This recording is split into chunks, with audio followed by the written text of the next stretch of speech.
mais um programa Trânsito Seguro, aqui na cidade de São Paulo e para todo o país. Hoje é dia 22 de agosto de 2019 e a gente começa mais um programa Trânsito Seguro, trazendo as novidades de trânsito, preparado aqui para responder suas dúvidas de trânsito. Então, para você que está assistindo o programa em todo o país, se você tiver alguma dúvida relacionada ao seu veículo, a licenciamento, algum acessório, se é proibido ou não, com relação à pontuação na habilitação, envie a pergunta para nós que a gente responde. As perguntas que a gente não conseguir responder hoje, a gente vai responder no próximo programa. A gente vai fazer um arquivo aqui e responde na sequência nos outros programas. A gente começa o programa de hoje, como eu coloquei durante a semana, para o pessoal que quisesse gravar um vídeo e postar para a gente aqui, eu pedi para que enviasse, que a gente ia estar apresentando hoje no programa. Então, eu tenho um vídeo que nós recebemos aqui, que vem de longe. Esse daqui é lá de Canavieiras, cidade da Bahia. É o Gisriel, ele enviou um vídeo para nós. Vamos ver aqui o que ele quer saber e depois a gente comenta. Sargento Alessandro Ferro, boa tarde. Gisriel aqui de Canavieiras, Bahia. A minha dúvida é as principais diferenças entre cassação e suspensão do direito de dirigir. E a sugestão é que ocorra sorteios para os telespectadores de exemplares do CTB. Abraço.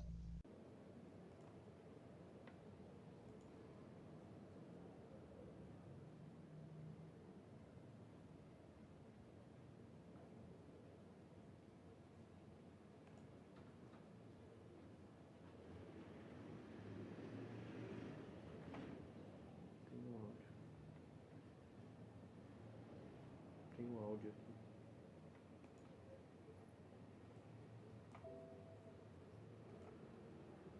É que ocorra sorteios para os telespectadores de exemplares do...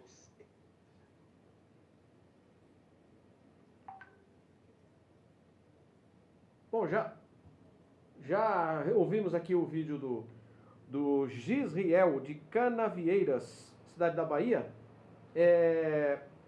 Então, Gisriel, você quer saber a diferença entre suspensão e cassação? Bom, ambos têm previsão no Código de Trânsito Brasileiro, né? Artigo 263 do Código. Primeiro que é suspensão. Vamos falar qual a diferença entre suspensão e a diferença entre cassação da habilitação.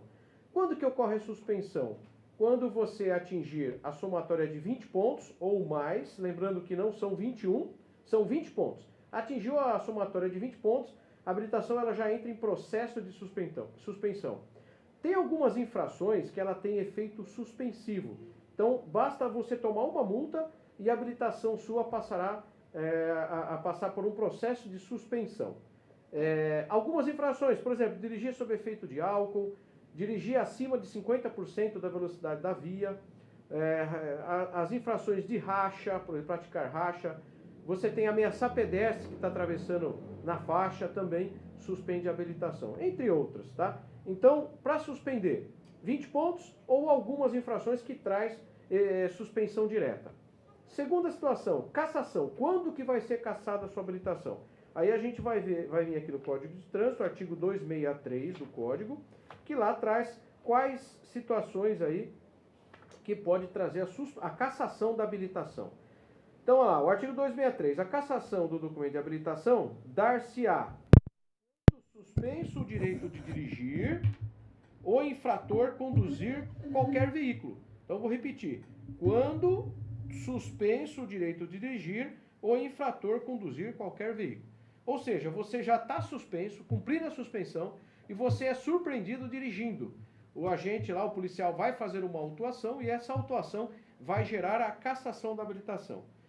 Outros casos aqui, no caso de reincidência no prazo de 12 meses das infrações do artigo, do inciso 3 do artigo 62. A gente vai ler lá, 162, inciso 3. Que é você dirigir o veículo com categoria diferente do veículo. Então, é assim, você é habilitado para moto, foi surpreendido dirigindo o carro e vice-versa. Se no período de 12 meses, após você ter sido autuado dirigindo com categoria diferente, você for surpreendido de novo na mesma infração, se for feita a autuação, vai gerar a cassação da habilitação. Então, nós temos aqui mais o artigo 163 e 164, que é entregar a direção de veículo a condutor não habilitado, ou permitir, né? 165 é dual, com 173 racha, e assim por diante, tá? Ou uma outra situação, inciso 3, quando condenado judicialmente por delito de trânsito. Então, por um crime de trânsito, o juiz pode determinar a cassação da sua habilitação. Lembrando que a cassação, ela tem um período aí de 2 anos, né? Pode ter até um período de 5 anos, se for por determinação judicial. Quando sua habilitação é cassada, você, quando puder voltar a dirigir, você tem que fazer o processo de habilitação de novo. Então, é basicamente assim, cassou, você, depois de 2 anos, perde o direito de dirigir, né? Você, na verdade, perde aquela habilitação e você tem que voltar ou a procurar a autoescola e fazer todo o processo, tudo de novo, tá ok? Com relação à sua sugestão de estar sorteando o Código de Trânsito, no passado nós já fizemos isso, uma boa ideia, a gente pode repetir aí essa ação. Vamos procurar uma editora aí, ou um doutrinador de trânsito que tenha um Código de Trânsito, que queira estar participando aí na doação desses códigos, para a gente sortear aqui no programa, tá ok? Um abraço aí a todos de Canavieiras, lá da Bahia, o Gisriel está acompanhando um programa. E você que está assistindo o programa, se tiver alguma dúvida, grave também o seu vídeo, pode mandar por mensagem de texto também, mas se você mandar o vídeo, a gente coloca aqui, coloca você falando, fazendo a pergunta pessoalmente, ou melhor, fazendo a pergunta através do vídeo, tá bom? Bom, vamos lá, a gente continua. Começou no dia de hoje, aqui na cidade de São Paulo, o Bike Brasil. É um evento que ocorre aí todos os anos. Ano passado eu participei, o ano que vem esse ano já fiz a minha inscrição lá para participar, ele está ocorrendo o evento de 22 até o dia 24, como mostra aí na imagem. Vai ser aberto ao público somente no sábado, que é dia 24. Dia 22 e 23, ele é aberto somente para os representantes das marcas de peça, enfim, os fabricantes de bicicleta e acessórios, tá? Se você quiser participar, você pode fazer a inscrição, ela é gratuita, através do @Festival Bike Brasil, tá? O evento está sendo realizado aqui na Avenida Professor Ida Coube, numeral 513, no Jardim das Laranjeiras, tá bom? Bom, a gente continua. Vá lá, participe, quem gosta de bicicleta, né? Como eu disse, ano passado eu fui, você vê cada bicicleta lá que daria para você comprar até um carro com o dinheiro, o valor dessa bicicleta. Muito interessante, né? Como eu disse, principalmente para quem gosta de bicicleta e pratica aí o ciclismo, tá ok? Bom, a gente vai continuando, tem mais perguntas chegando aqui via mensagem. Aqui diz assim, via WhatsApp, DDD 019. Aqui não tem o nome salvo, né? Não está salvo, não tem o nome, mas DDD 19 diz assim: viu uma matéria na internet sobre escapamento de moto com barulho. É verdade que vai prender as motos com barulho? Olha, é assim, escapamento é um problema sério, né? É um problema sério porque perturba, né? O barulho, ele é muito perturbador, principalmente à noite, que geralmente a cidade está mais quieta, está com menos barulho. É muito ruim, né? Principalmente onde ocorrem alguns eventos, tal, com o pessoal moto, acelera, fica estourando, mas a previsão aí de multa, na verdade, eu vou até pegar o manual de fiscalização de trânsito, artigo 230, inciso 10, ele traz aí essa previsão sobre escapamento de moto. Vamos lá. Ele traz assim: conduzir o veículo, artigo 230, inciso 11 do Código de Trânsito, traz assim, ó, conduzir o veículo com descarga livre. Tá? Aí a tipificação é conduzir o veículo com descarga livre ou com o silenciador do motor de explosão defeituoso, deficiente ou inoperante. Então aqui na coluna que traz quando a gente vai autuar, diz assim, veículo sem o silencioso. Então, se o veículo lá, se a motocicleta ou até mesmo o veículo de 4 rodas, tiver sem o silencioso, tiver com aquela descarga livre, cabe essa autuação de descarga livre. Outra situação, veículo com silenciador apresentando qualquer dano que comprometa a sua eficiência, tá? Então, ele se enquadra nessas duas situações. Se tiver só o cano da moto, sem aquele abafador silencioso, aí cabe essa autuação de descarga livre. Qual que é a consequência disso? Pelo Código de Trânsito, traz lá que a medida administrativa que o agente tem que adotar é reter o veículo ali para que o condutor regularize a situação. Se o condutor não regularizar, cabe recolhimento do documento da moto ou do veículo, e aí libera para regularização. Lembrando que, se o condutor não estiver em posse do documento da moto ou do veículo de 4 rodas, o veículo é recolhido no lugar. Ele vai ser recolhido no lugar de onde seria recolhido o documento, tá? Obrigado pela sua participação. Eu não falo aqui de onde que é, só o DD 19. Aqui já estou me acenando ao intervalo. A gente vai chamar o nosso intervalo e já voltamos com o programa Transeguro. Não sai daí, rapidinho.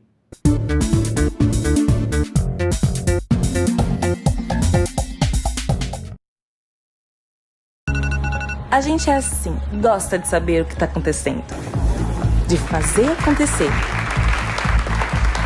e de não fazer nada, de guardar cada momento. E claro, compartilhar com quem você gosta. A gente sabe que usar o celular dirigindo é muito perigoso, mas acaba se arriscando. Até que um dia, você sabe. A gente sabe o que tem que ser feito no trânsito, basta fazer. A gente é assim. Chega uma hora que quer mais é aproveitar o que já conquistou. A gente já tem experiência suficiente, já conhece os atalhos. Quer mais é viver o bom da vida. Sem pressão. A gente tá no comando, tem controle, sabe dos nossos limites. A gente sabe que excesso de velocidade é perigoso, mas acaba se arriscando, até que um dia você sabe. A gente sabe o que tem que ser feito no trânsito, basta fazer. Mãe, quando você sair pra beber com as amigas, deixa o carro na garagem. Ô pai, deixa pra atender o celular depois da viagem. A placa de pare é pra gente parar. Pai, andar tão rápido é perigoso. Ouvir o conselho de quem te ama faz todo sentido. Faça sua parte para um trânsito mais seguro. Me ouça, me ouça, me ouça, Me ouça. Maio Amarelo. No trânsito, o sentido é a vida.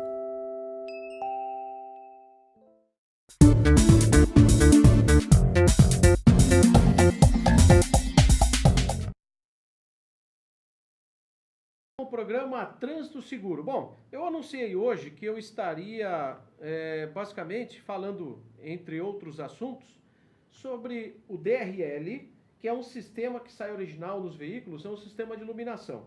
E eu ia falar também sobre o novo modelo do RG. Nós temos aí, eu vou pedir para o Jonas colocar o novo modelo do RG para a gente falar sobre esse novo padrão, né, que o Brasil está adotando. E aí mostra, como mostra na imagem, ele vai ter campo para inserir o número da habilitação.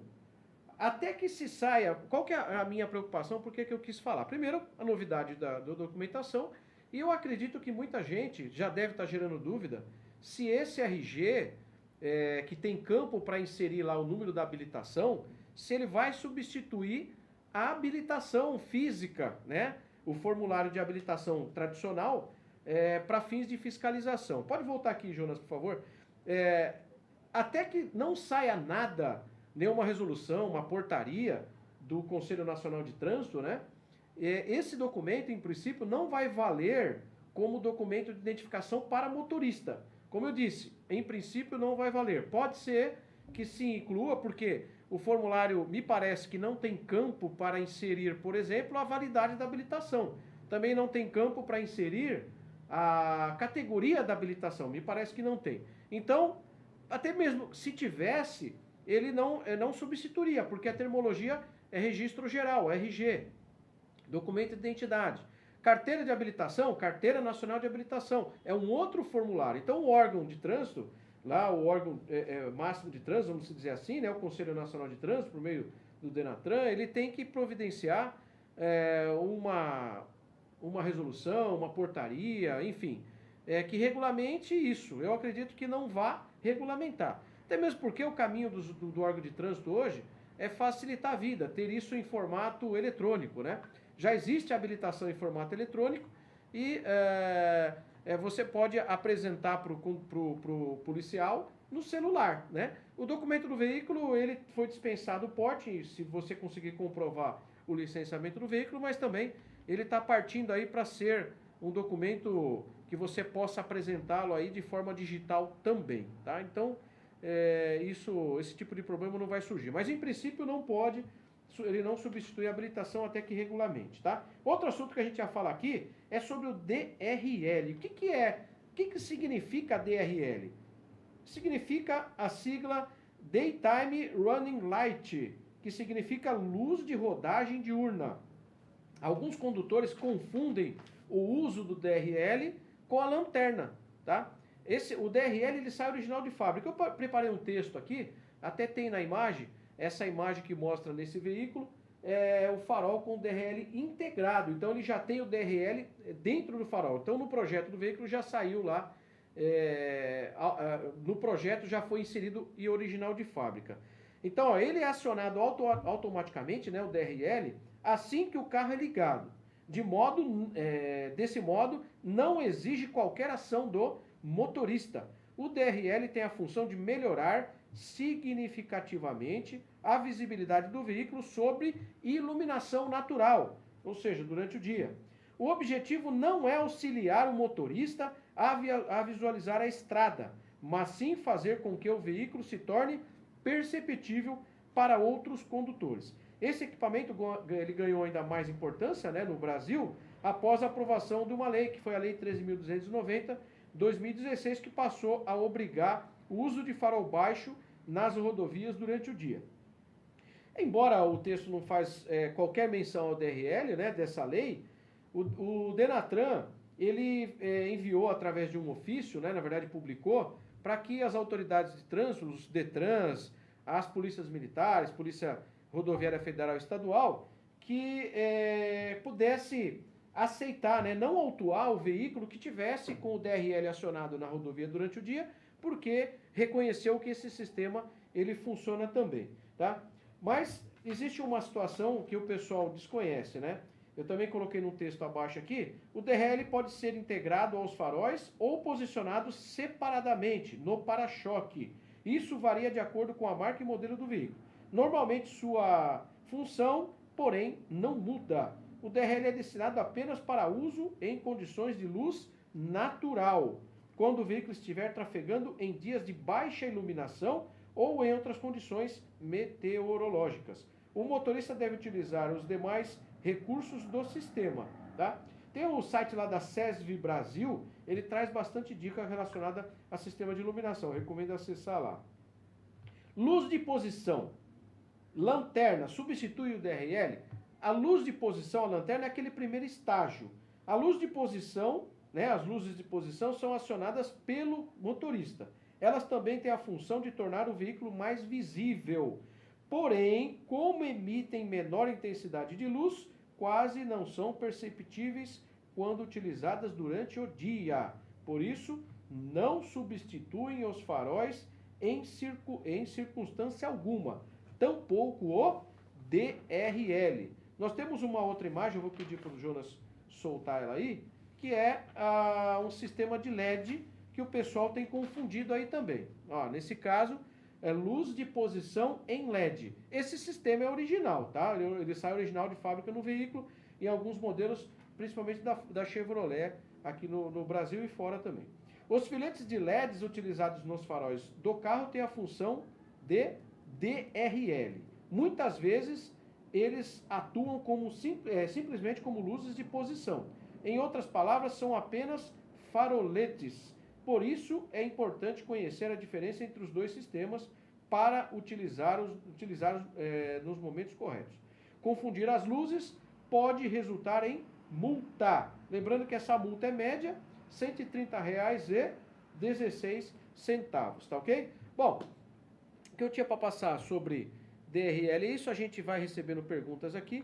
Essa chega para nós também via WhatsApp, DDD 23. O que você acha dos pontos da carta passar para 40 pontos e renovar a cada 10 anos. Bom, olha, sinceramente, é assim, eu vou ser até um pouco duro nessa questão. O que acontece?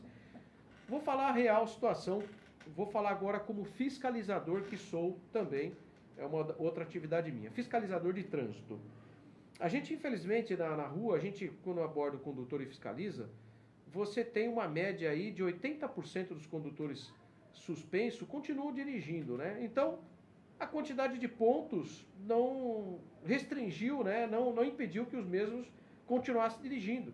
E sabendo que estão suspensos, que tem ponto na habilitação, continuam dirigindo porque alegam centenas de motivos, enfim, que precisa do veículo para dirigir, etc. Mas, renovação a cada 10 anos, né? Eu só fico preocupado com relação que a renovação, basicamente, a pessoa não volta para a sala de aula, mas ela vai passar por um médico.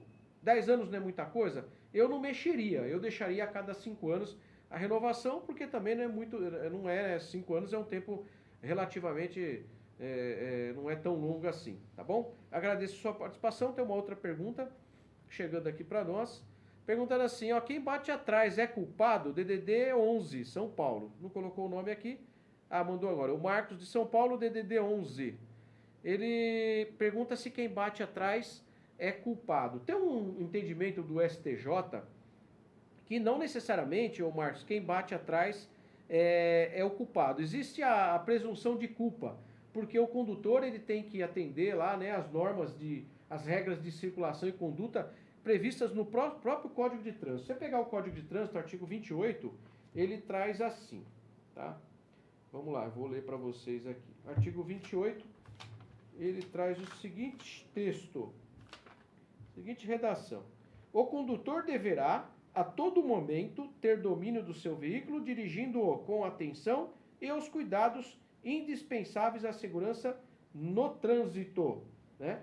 E aí você pega um veículo colide atrás, por qual motivo, tá? Ele estava muito colado, aí você fala, pô, estava muito colado. Existe uma outra regra, inclusive tem uma infração para quem não cumpre, que é do artigo 192, que é deixar de guardar distância de segurança, lateral e frontal entre seu veículo e os demais veículos. Então, não é uma regra de quem bate atrás, tá? Não é uma regra de que ele é culpado quem bate atrás. Mas existe o entendimento, como eu disse, do STJ, que existe a presunção de culpa, né? Então, vai quem tiver mais argumento, né, e conseguir comprovar, ele vai ser responsabilizado quem não conseguir comprovar. Bom, vamos continuando, eu estou com 3 páginas do Facebook logado aqui, vamos ver se tem participação do pessoal nas outras páginas.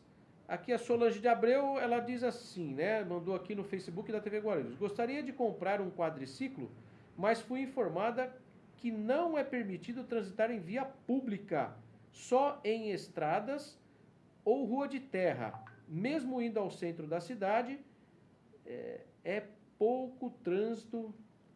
Eu não estou entendendo muito bem aqui a pergunta, mas eu tenho aqui um material de quadriciclo. Deixa eu ver se está por aqui. É até interessante, porque os quadriciclos já tem sido comum na via aí. Eu vou abrir aqui. Bom, em princípio, enquanto eu abro aqui, quadriciclo você tem que usar capacete, quadriciclo tem que ter placa traseira, tá? Vamos lá.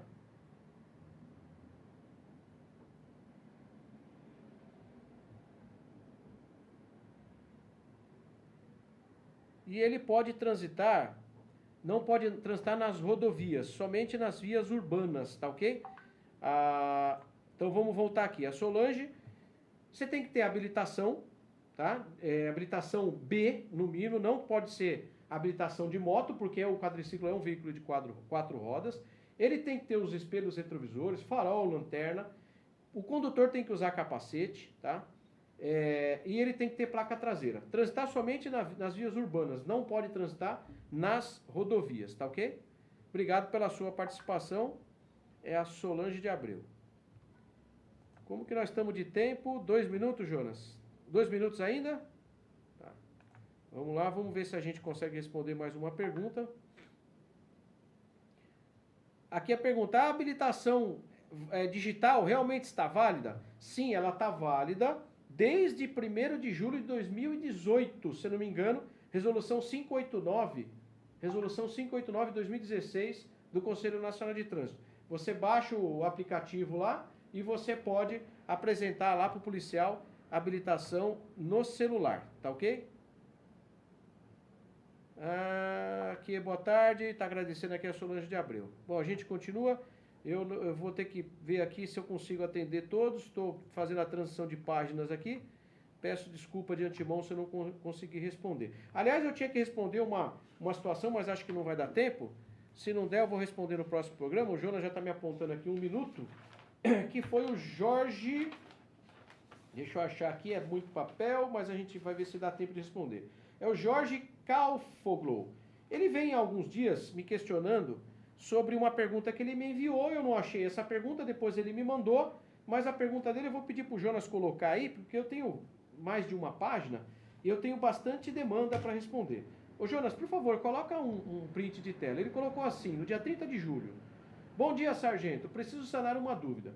Por que a PM, ao lavrar auto de infração, tem tanta tara em sempre assinar no AIT o complemento de fronte? Pode voltar para mim aqui, Jonas, por favor. Bom, primeiro que, assim, com todo respeito ao Jorge, que inclusive, pelas suas fotos no seu perfil, é funcionário da CT, é agente de trânsito, não é legal esse tipo de pergunta, tá? Só quero colocar bem rápido aqui, eu não sou porta-voz da Polícia Militar, mas se você deve estar se referindo à numeração que o agente de trânsito policial, o agente da CT, coloca. Se ele coloca de frente ao local da infração ou o oposto. Quero deixar claro aqui para as pessoas que me acompanham, eu sempre fui a favor da legalidade. Então, se você foi autuado de uma infração que você discorda, até me manda aqui que eu vou dizer se realmente essa infração procede ou não, tá?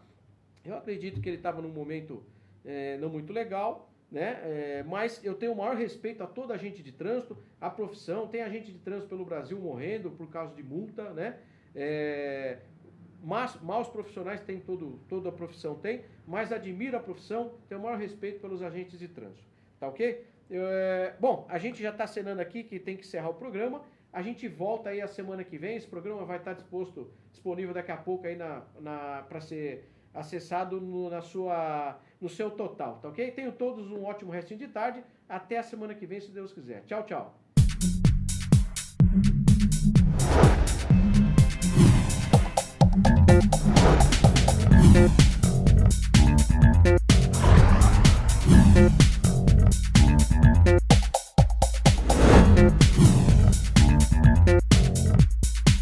Thank you.